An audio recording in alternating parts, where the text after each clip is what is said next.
জয়গুরু, সবাইকে জয়গুরু। বন্দে পুরুষোত্তমম। আমাদের মনোভূমি, মনোরাজ্য, যখন যে ভূমিতে আমাদের এই মন বিচরণ করে, আমাদের স্বভাব প্রকৃতি কিন্তু সেইভাবেই গড়ে ওঠে। আসলে আমার সঙ্গটা ঠিক রাখা লাগে।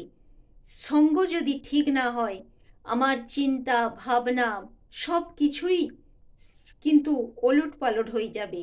তাই তো বারবার সেই আমরা যখন প্রার্থনা করি, আমরা কিন্তু এটাই বলি, সাধু সঙ্গমহি দেই অনিত পরম গুরু দাতা। সাধু সঙ্গ প্রার্থনা করি এই কারণে। আর শ্রী শ্রী ঠাকুর আমাদের বলেছেন সৎসঙ্গ করার কথা, সেই সদ্গ্রন্থ পাঠের কথা, যে তুমি সদ্গুরুর শরণাপন্ন হও, সৎসঙ্গীর আশ্রয় গ্রহণ করো, আর সৎ নাম মনন করো। আমি বলছি, তোমাকে আর তোমার উন্নয়নের জন্য ভাবতে হবে না। উন্নয়ন মানে কি অনেক টাকা পয়সা ধন দৌলত হয়ে যাবে, তা কিন্তু নয়।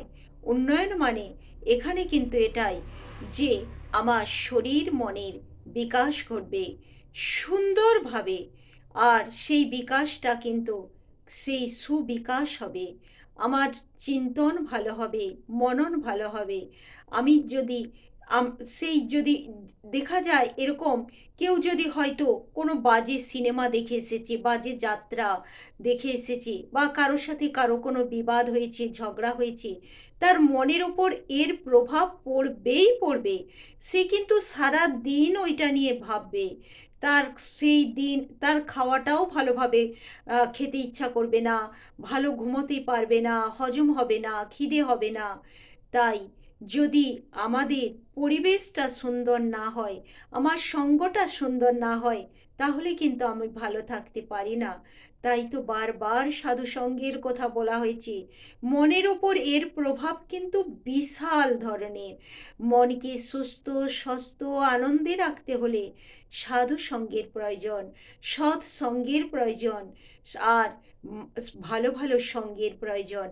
আমি হয়তো নাম ধ্যান করছি, ঠিক আছে, তারপর যদি আমার সঙ্গগুলো ঠিক না থাকে, আমার সঙ্গ যদি ভালো আমার না হয়, তাহলে কিন্তু আমি ভালো থাকতে পারি না, আমি সুন্দর থাকতে পারি না।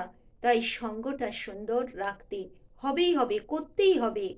আর এইটার জন্য প্রতিদিন প্রয়োজন প্রিয় পরমের সেই বই পড়া। যত আমরা তার সঙ্গ করব, তার বই পড়ব, ততই কিন্তু মনে হবে যে আমি ভালো মানুষের সঙ্গ করব, এমন মানুষদের আমি সঙ্গ করব। এমন সব সময় তার মন কিন্তু আর তখন বাজে সঙ্গ চাইবে না, খারাপ সঙ্গ করতে পারবে না। আর তার কথাবার্তার মধ্যেও কিন্তু সব সময় ভালো কথাই বেরোবে, মানুষের মঙ্গলের কথাই বেরোবে। কিসে মানুষের ভালো হয়, মঙ্গল হয়, এটার কথাই সে বলতে চাইবে তার মুখ দিয়ে। উল্টোপাল্টা কথা তার মুখ দিয়ে কখনোই বেরোবে না, বেরোতে পারে না। এটাই হচ্ছে বিজ্ঞান। আমার মনন চিন্তন যখন যে ভূমিতে থাকবে, এই যে অনেক সময় দেখা যায় কারোর সাথে হয়তো কোনো কথার বিবাদ হচ্ছে, ঝগড়া হচ্ছে, অশান্তি হচ্ছে, যে কিন্তু প্রকৃত যার মন ভালো হয়, পরিষ্কার হয়, যে সদ্গুরুর সঙ্গ করে, সে চট করে কিন্তু রেগে যায় না। সে মনকে ঠান্ডা রাখে, শান্ত রাখে, চুপচাপ থাকে। সে বোঝে এই ঝগড়া করা উচিত নয়। আর তার আর উল্টো দিক থেকে যে কিন্তু সাধু সঙ্গ করে না, সৎসঙ্গ করে না, ভালো সঙ্গে মেশে না, যায় না, তাই তার মনোভূমি তো সেই বাজে সঙ্গ যারা করে, তার মনোভূমিতে সেই সবই বিরাজ করে, তার মুখ দিয়ে সেসব কথাই বেরোয়। তখন কিন্তু তার মেজাজ উগ্র হয়, উগ্র ধরনের চিন্তা ভাবনা হয়, কথাবার্তা উগ্র ধরনের হয়, তার মধ্যে ক্রোধের প্রকাশ ঘটে যায়। তাই বারবার আমরা প্রতিদিন দুবেলা প্রার্থনায় বলি, সাধু সঙ্গ মহিদে অনিত পরম গুরুদাতা। তাই প্রত্যেকেই যেন আমরা সঙ্গ ভালো করি। আচার্য দেব বারবার বলছেন, তুমি কার সঙ্গ করছো, এটাই কিন্তু বড় কথা। সেই 24 ঘন্টা তুমি কেমন করে কাটাচ্ছ। আবার এমনও তিনি বলেছেন, যখন তোমার বিশ্রামের সময়, তখন তুমি আর সময় হচ্ছে তোমার গুরুর সাথে কাটাবার, তোমার আচার্যের সাথে কাটাবার, যিনি আচরণ করে জেনেছেন বুঝেছেন তেমন সঙ্গ করলে কি হবে, তোমার মনোভূমি, তোমার চিন্তা, তোমার ভাবনা তোমার সুন্দর হবে। আর তুমি তখন যার সাথে মিশবে, কথাবার্তা বলবে, তোমার দেখবে তোমার সব কিছুই ভালো হবে। তখন মানুষ তোমাকে খুঁজে ফিরবে। আর তুমি, তোমার কাছ থেকে যদি মানুষ খারাপ ব্যবহার পায়, ভালো ব্যবহার না পায়, তোমার ধারে কাছে কেউ আসতে চাইবে না, কারোরই ভালো লাগবে না তোমার সঙ্গ করতে। তাই তুমি যদি প্রকৃতই ঠাকুরের হয়ে ওঠো, মানুষ তোমাকে খুঁজবে, মানুষ তোমাকে চাইবে। তাই মিষ্টি কথা বলা, ভালো ব্যবহার করা, মানুষের সাথে ভালো সঙ্গ করলে তবে তো ভালো কথা বলবো।